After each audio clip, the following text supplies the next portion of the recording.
The radio on the kitchen table is on. Low volume, playing some Top of the Pops channel. Sarah is sitting by the table. She is the only one awake in the small apartment for a few minutes more. She's gotten up recently. Her hair is a tangled mess. She has no makeup on. She wears little anyway, but face fresh. Coffee mug at the ready. Pushing and pushing and pushing the little button on her cell phone. Writing, deleting, writing, deleting. Writing, "Hi, Paul. Hi, Dad." Just writing that feels weird. Right, but weird.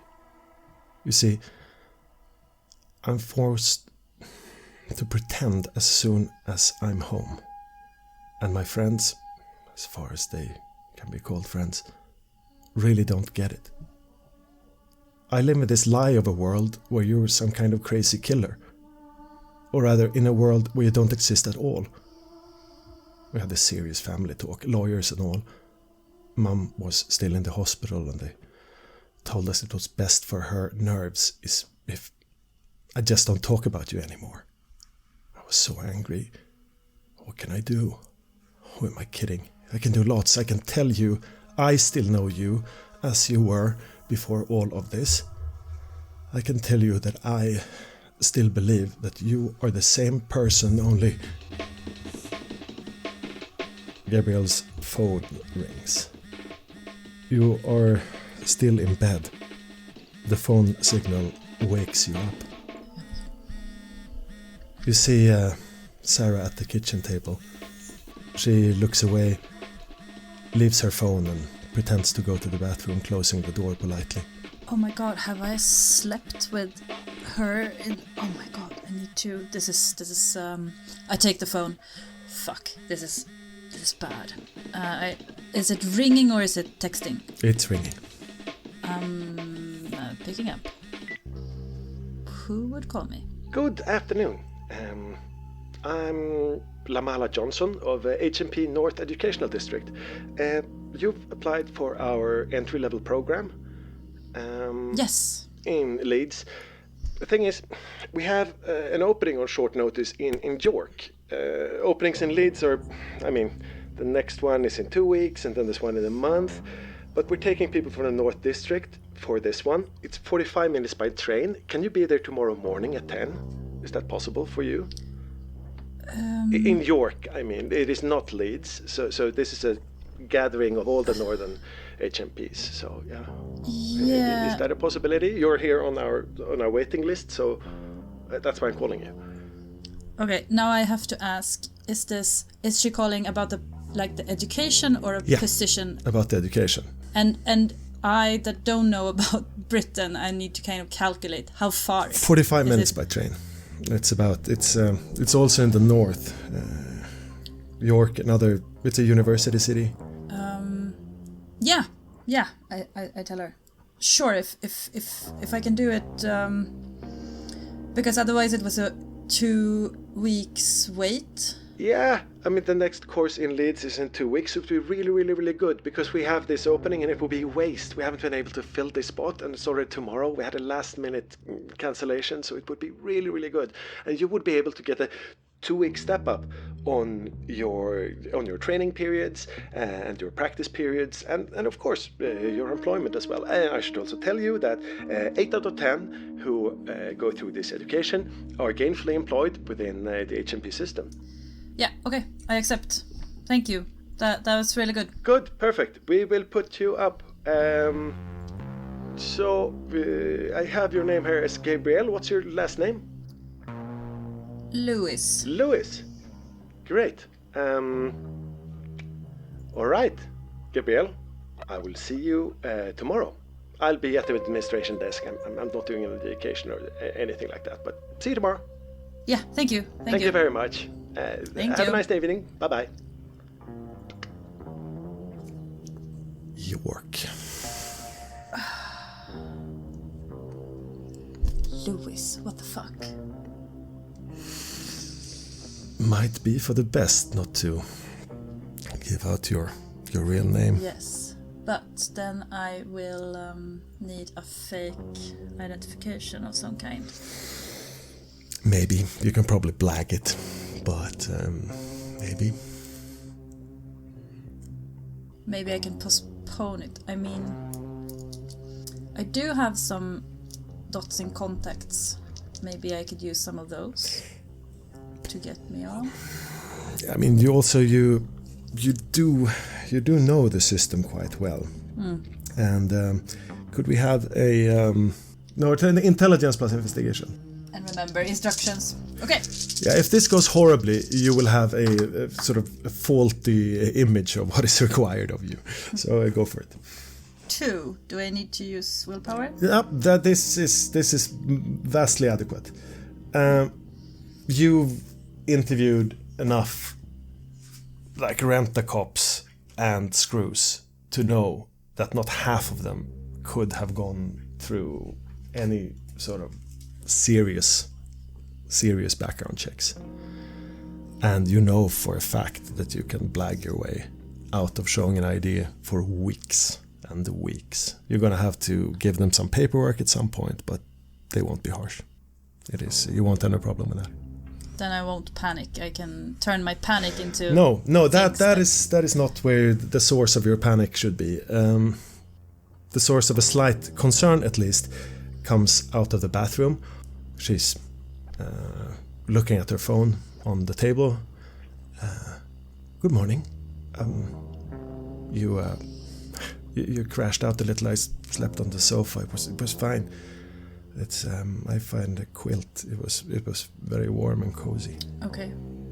Thank you for letting me stay here. It's I won't be any hassle, but I want to be here, she says, and looks at you quite sharply, then exhales and sits down on the chair. Yeah. Sarah, let's talk a little. Did you get any breakfast? I know I don't have any much food here. You have coffee. Yeah. You, what is your plan? I want to see Dad. So, why don't you? Yeah, because I can't get Mom's approval, of course. I mean, that's one thing. So I'm here. She doesn't know. She thinks I'm on some stupid retreat or something. But you're a grown-up, so you could go in there and actually see him without your mom's approval, right? Yeah, maybe. I guess so. I think your dad would want that. Yeah. I don't know. I waited this long. This damn long. I mean, Can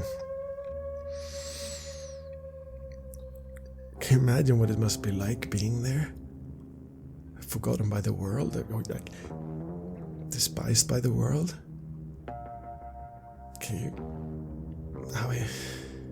I couldn't stop thinking about it. I had to come, and I don't know. And then you were there. Sarah? I want to see Dad. Yeah. Yeah, I know. I do, and I want you to help me get through that. Because it's not easy, right? Okay. Yeah, no, Sarah, the first thing you could do is actually call him. Dear no. They have phone rights. So do you think you could do that? Because then he would have a say as well if he is ready to see you.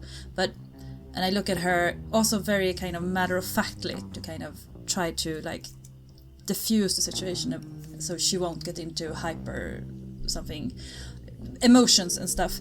Your dad loves you and your family and your mom, and I don't think he is the bad man that everybody says he is, and I think that you really should call him.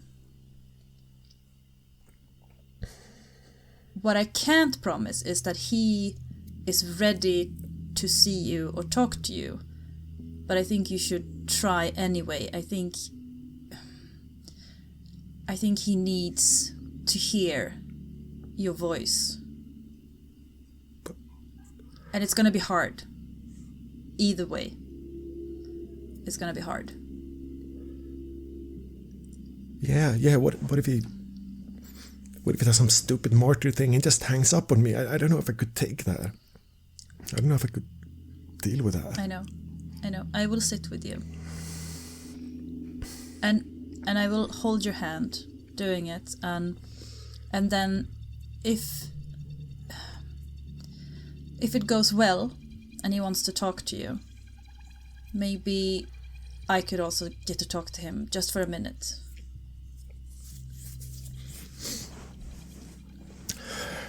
You think you could do that? Then you won't just do it for him or for yourself. Then you would also do me a great favor.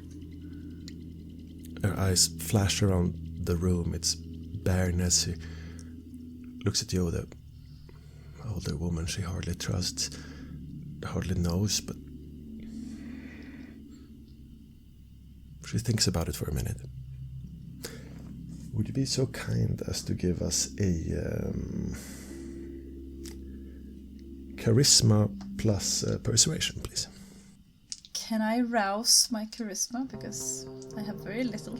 It is mostly a physical thing, that thing, and you are filled with blood also that is pointing you towards aggression, physical solutions, more than anything else. Maybe you glow, maybe your conviction and strength of conviction affects her. But no. Okay, then I have another suggestion, and that is I can roll leadership instead, as like being a. That's true. That is true. You did formulate it more like a like you would an order than convincing me. Then I will do that.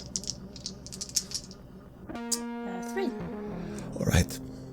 I'll let you in on the first call I make. I promise. It's just. I mean, can you give me till tomorrow? I'm going away tomorrow. I got in on this education, this course, so I can work at this prison. Do you understand? So I can be there for your dad and protect him from the inside. So I really need to be in York tomorrow. So I would prefer us to do it today. But Sarah, you can stay here as long as you like. Okay. That's a relief. I really wanted you to say that because I'm kind of broke. Okay. It's fine.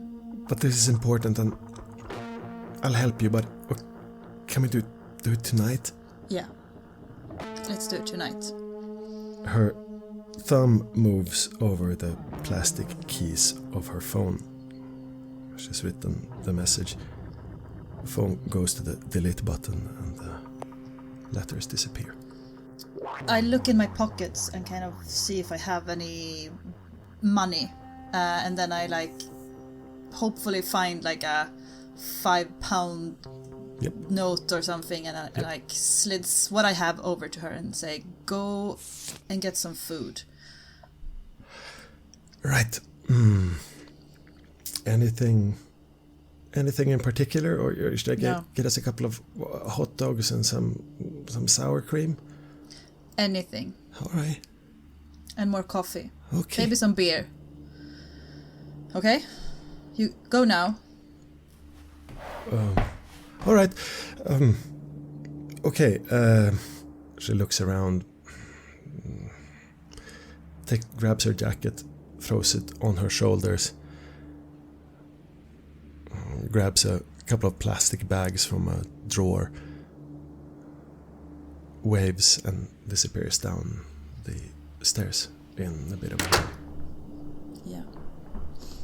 The minute she closes the door, I kind of look for a paper, and then I write down on the paper when, ?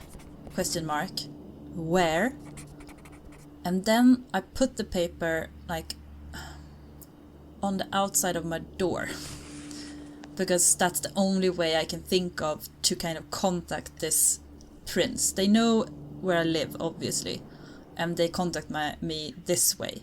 So I put the note like folded somewhere, like maybe in like sticking up from the like, I don't know if there's like a where you put letters, like a hatchet or something, but I put it there so hopefully that person will find me and kind of tell me something where I can meet this prince, whatever. It's sticking out a little bit out of the letterbox. If you know what you're looking for, you should be able to find it, but hopefully no one will just casually pull it out. Yeah, but if they find it, they will see when, where. They won't, it won't be any context for them. Yeah. No. So I do that, but I couldn't do that when she was still there. And then I kind of falls back down on the bed, staring into the ceiling, and it's like, fuck, shit, fuck, okay, we got this. Everything is under control. Oh, fuck, shit. You wake up, Francis, staring into the ceiling, hearing Donny below and a slight singe smell of burning. The idiot's set his bedclothes on fire with his morning cigarette. Oh, fuck, you're still here in prison. Fuck. He steps out, jumps out of bed, shaking his naked body, trying to get the embers off his chest hair. It smells of singed hair, and then he goes down on his knees and bangs the bed. You are solidly awake by now. I attempt to close my eyes again, at least trying to catch a little more sleep as this imbecile does stupid things. I don't really care.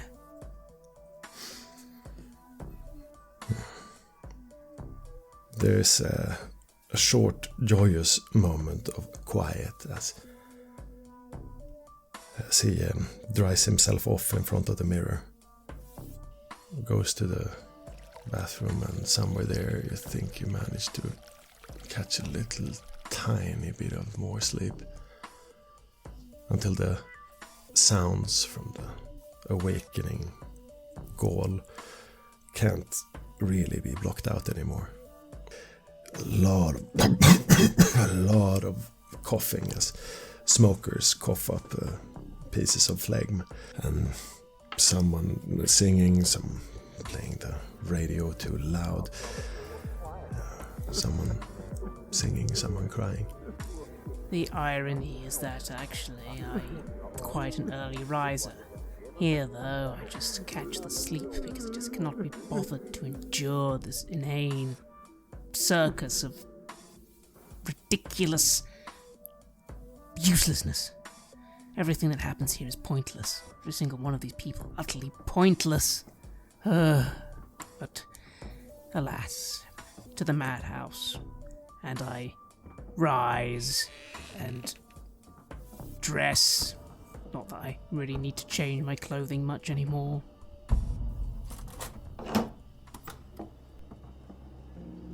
By the time the screws check in on you and unlock the door for the first work shift and breakfast, you're on your feet. Donny's managed to get into a t-shirt and a pair of briefs at least.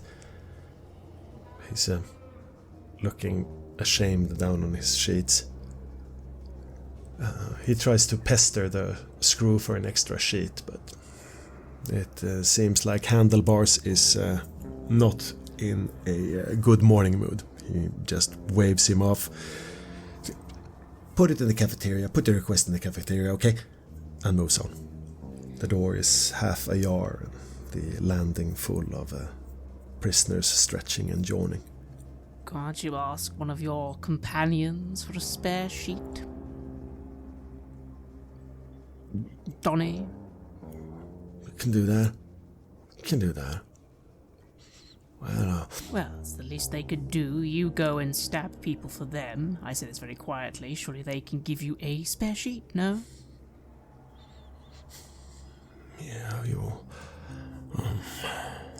Do you need anything? Do you need anything? No. Anything that will make it easier for you to internalize that particular thing, yeah? Is that keeping peace with that particular piece of information? Oh, no, Donny, remember? I know if I say anything, you'll come in the night and kill me. That's a very good motivator for me. Don't you worry. I'll get you something. Maybe we're in this together. Yeah, sharing a pad.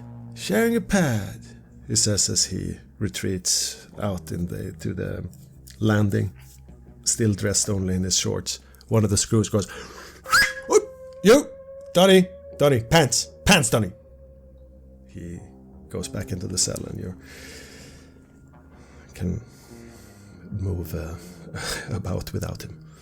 I'll simply accept the situation for the moment. After all, with someone like Donny, you can't please him, you can't displease him. A man totally stuck. I suppose I should feel some pity. After all, he is a completely useless man with nothing for him. But I don't feel any pity, really. He deserves to be here. I leave my cell, deciding, I guess, I probably need to run into that good old individual. Slouthouse was his name, I believe. And into him you run. It's almost as if Slouthouse had been waiting on the landing by the first pool table down in the cafeteria. He spots you as you go towards the cafeteria for breakfast. I mean, just in half an hour you have a shift and supposed to be at the door at the radio with the rest of the volunteer workers. But you have half an hour, and Slouthouse is here to fill it. Morning. How is ya? What's up? All good? Well, you know, I went to a lovely restaurant the other night. I had a lovely meal there. I then went to a dog show. I then went to the cinema. I had a lovely evening. How about you?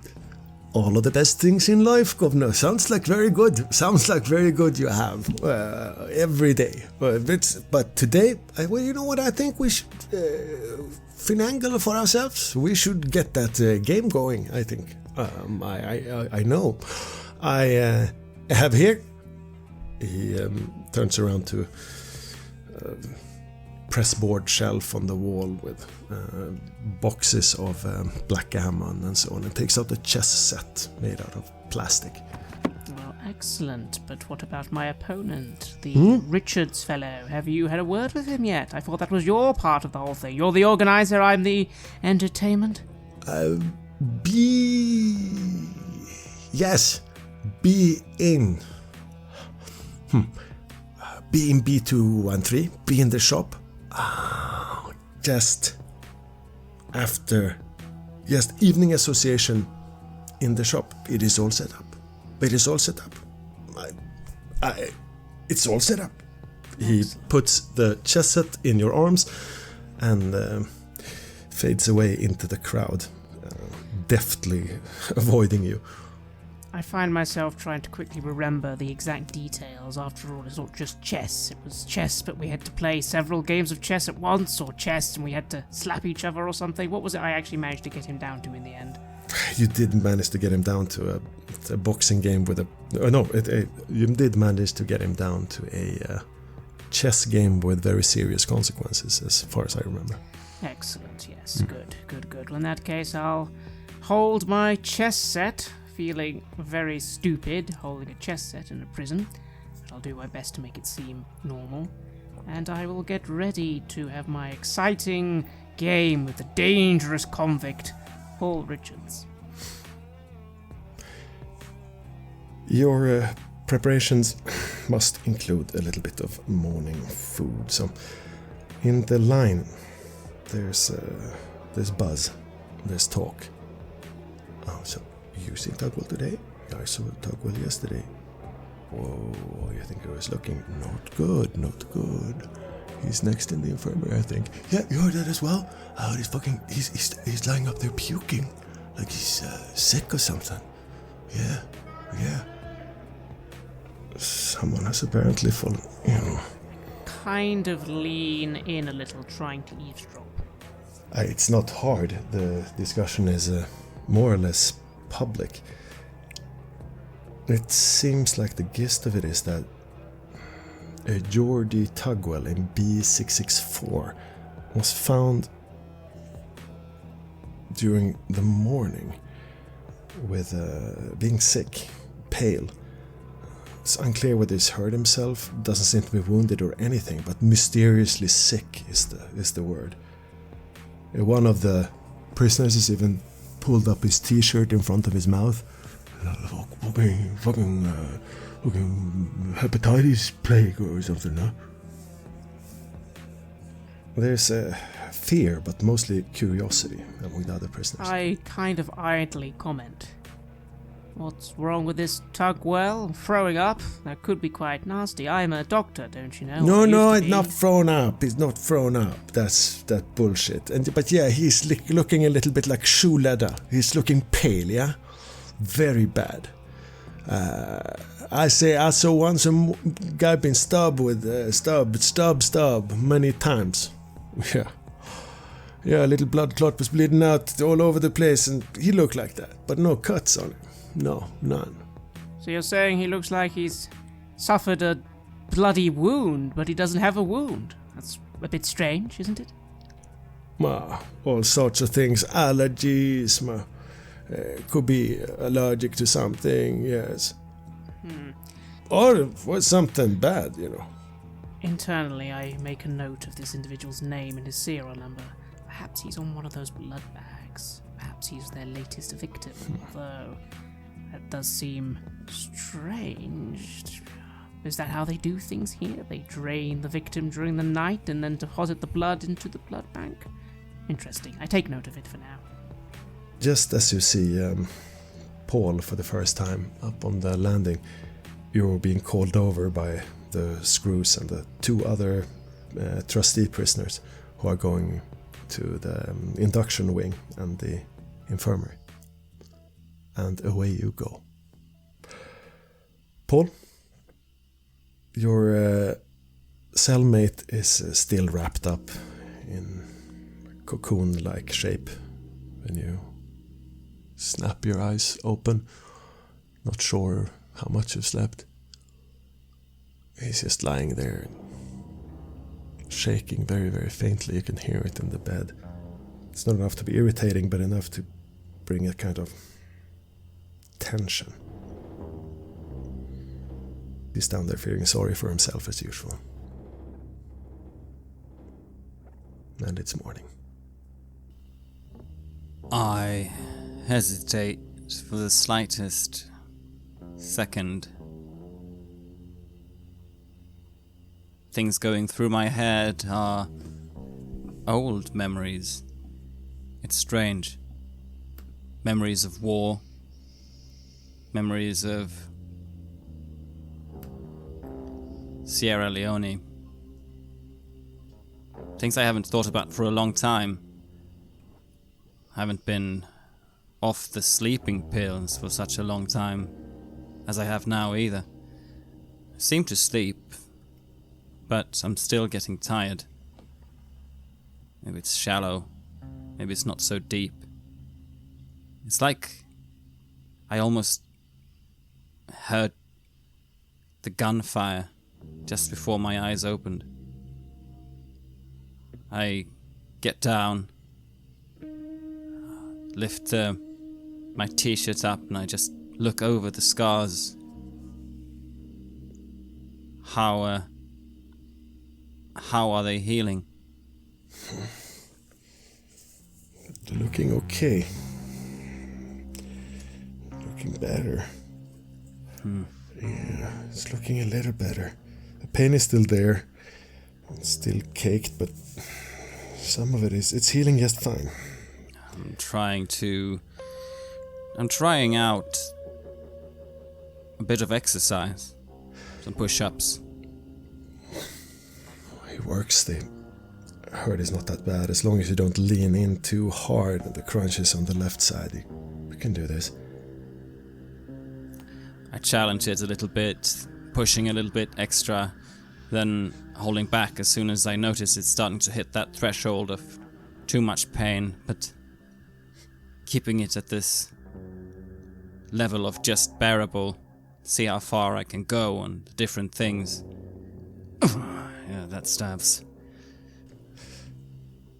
You feel a little wet.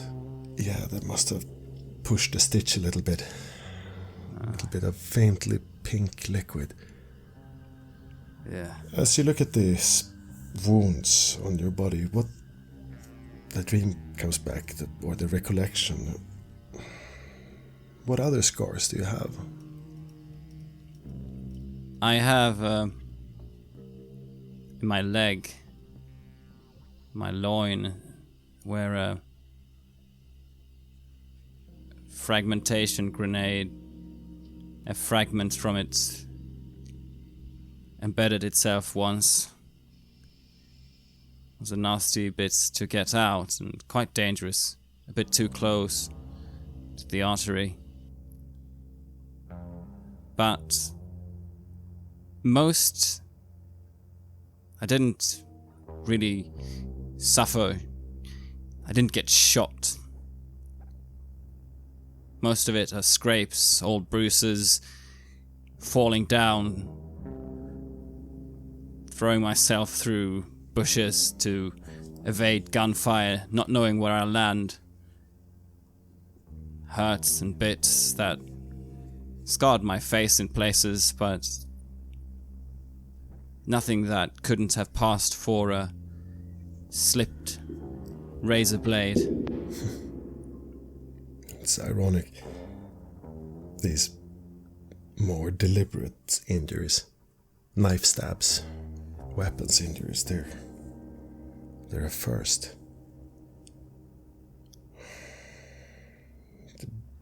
The wounds from the dog. Yeah, there are those, but they're not from a human. Ironic too that they were made with a crucifix. Yeah, small punctures. Maybe they will be white, pale ghosts of memory like the rest of the scars one day. But for now they hurt as hell. But you're up, and the door is open. The screw opens it a little bit, letting Mosley out. He slips away, not even looking into your eyes, holding his pillow bungled up in his hands. It smells a little bit as he passes. Oh. You, Richards, you're staying in the cell. So, rest time for you. And food. We'll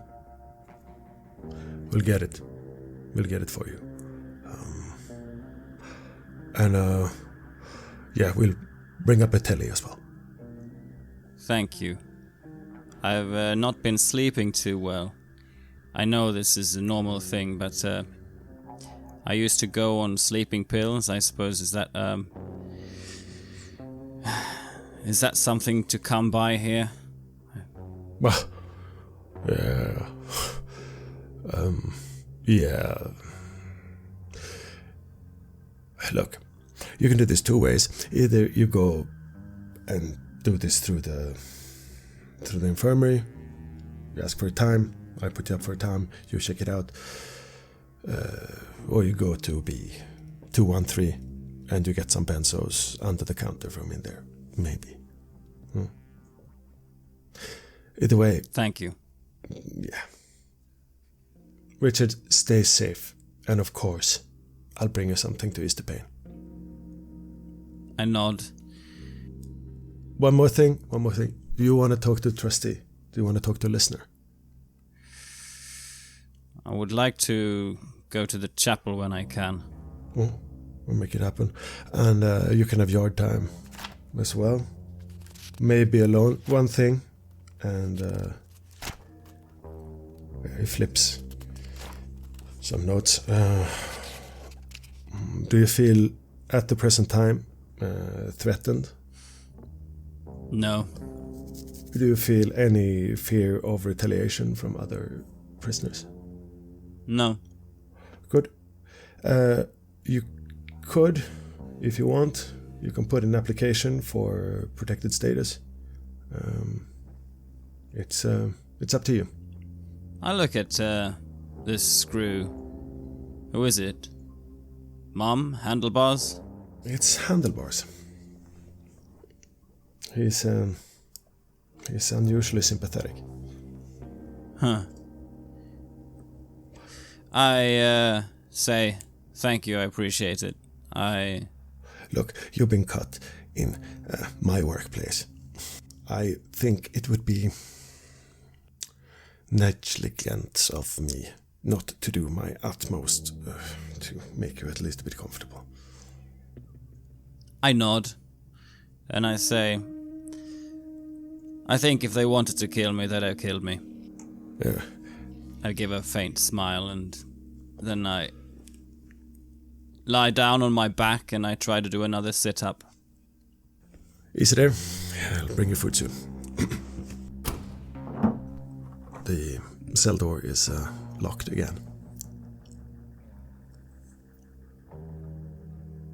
I let myself lean back and down on the floor, and I look up into the ceiling.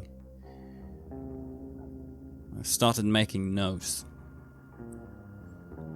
When I'm out, when I've been out, I just start making a mental list of people I've seen eating as normal. And one by one, I'm going to start crossing them off once I'm able to. Go back in your memories. It's hard to remember everything precisely, but you do have a little bit of a knack for it, and you have all the time in the world. 2 categories: eaten, not eaten, feeders, non-feeders, faces. All of those people. Sweaty, braggy, scared, boisterous, evasive faces. Eating biscuits, drinking tea. So many of them.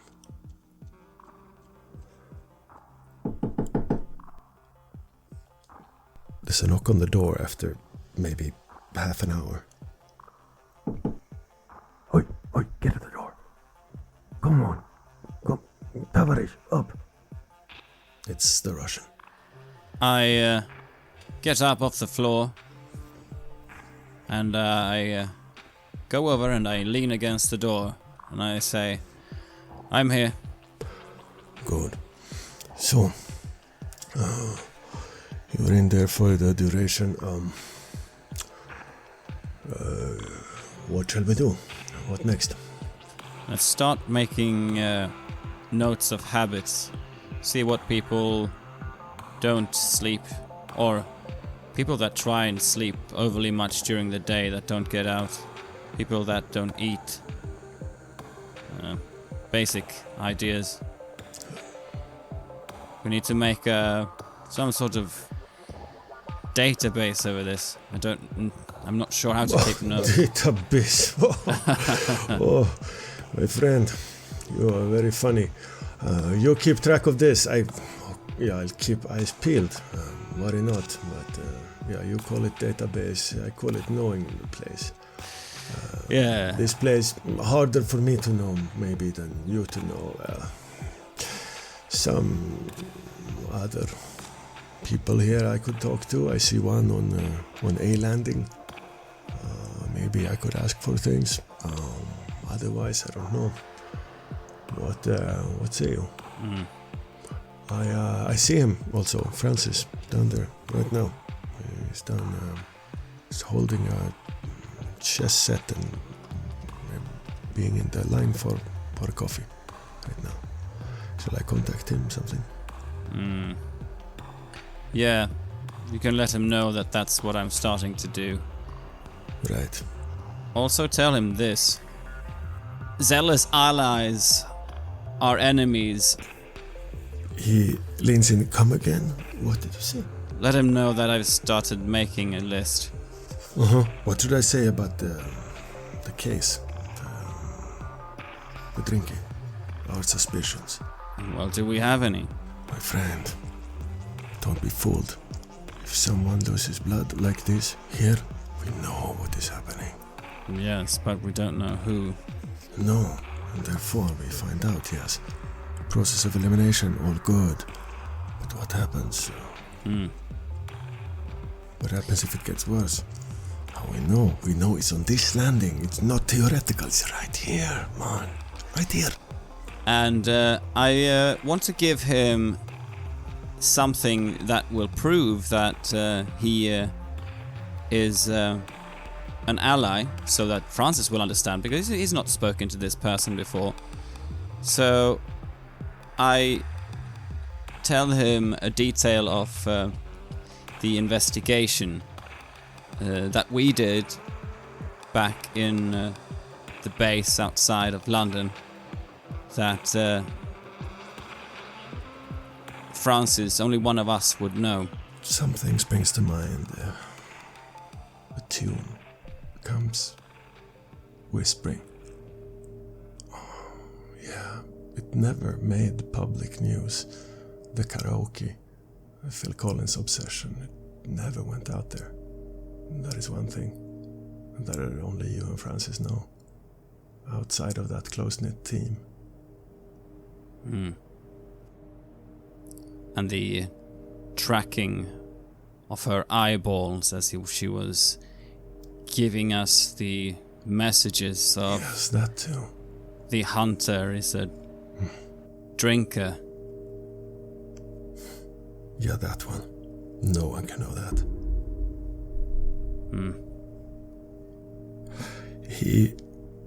You can hear him gasp a little as you tell the story. It is a strange past, that of the righteous. The things we see. I will tell him.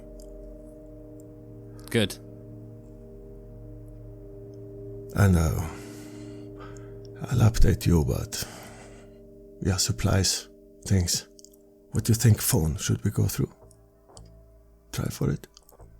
Yes. Good. Oh, see what you find. For the glory of the fire. He moves away. And you're there. Left to wait. As the day drags on, the shift in the infirmary is fairly humdrum. And for the first few hours, you can't really get anywhere even remotely close to the supplies cabinet. Of course, this was to be expected. Still, I do my best to do everything quickly. After all, I imagine every single thing here so banal and simple that I could do it with my eyes closed. Yes, indeed. Changing the dressings for Abi, the guy who stabbed Paul. That one stings a little bit. Yeah, cleaning out old supplies. Taking out supplies from one closet, moving into the other. Sorting gauzes in different boxes. And taking a load of dirty laundry. Scrubs and towels and bed sheets down to the washery. Again, is the situation primarily now that nurse I met before and any other actual medical personnel, or simply some screws looking at us? There's ever-present screws. 2 volunteers and one municipality volunteer worker. She's the head nurse. Very well then. There's no point in making myself suspicious, so yes. I'll be a good boy and do my dull tasks. At least there's something to take my mind off the environment. The day goes surprisingly quickly. The tasks are varied but banal. constantly watched, not much room for thinking for yourself. Of course. Every now and again, my mind wanders to equations, thinking about the great discovery, and then just looking at the dull sheets of laundry. The change of pace comes rapidly as you step into the radial and then onto the wing again. With Mom is letting you onto the wing and waving you goodbye. Don't forget, dinner is now in 15 minutes. Right over there. You eat good, hon. Thank you very much for service today. It's been very good. Bye-bye. And you're in the population again. There's Lamprey is cruising around the outskirts of the hall, and you can see a big Russian guy at one of the pool tables, back covered with orthodox tattoos that can't really be hidden by the grey worn t-shirt that is stretching over his impressive frame. He looks around.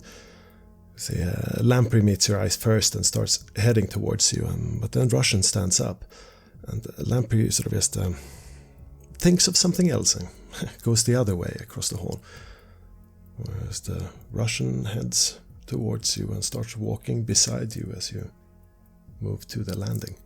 I sigh a little, but I don't say anything. Again, I'm noting that in this place it's best to let these mad people just speak at you rather than try and confront them in any way. So I'll see what he wants. He puts a hand on your shoulder. It's a tiny bit threatening. And then he looks into your eyes. We shall talk. I don't know, should I talk like this? He stares into your eyes, and a tingle of ice passes over your spine as he starts moving his eyes erratically, spasmodically, like a mad person. I try and use it. But when he says, "You've seen them, you hunt them, I have a message from Paul," I kind of just blink a few times, initially being very concerned for my immediate safety, but at this, well, if he's telling the truth, I suppose he's not going to immediately murder me. Alright, why don't we go into the cell and you can tell me your lovely little message there. Excellent. I go up in 5 minutes, you first. Of course.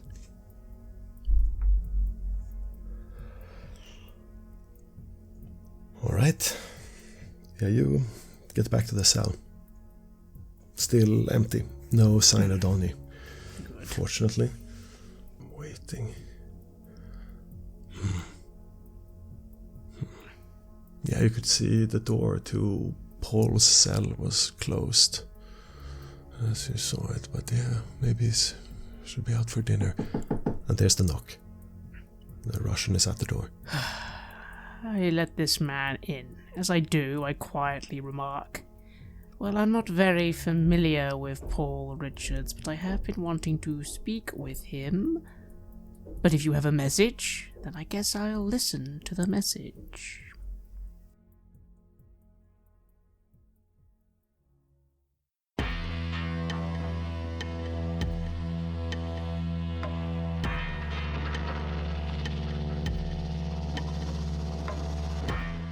You have listened to an episode of Red Moon Roleplaying, where we play the 3rd season of the chronicle No Man is an Island for Vampire the Masquerade 5th edition.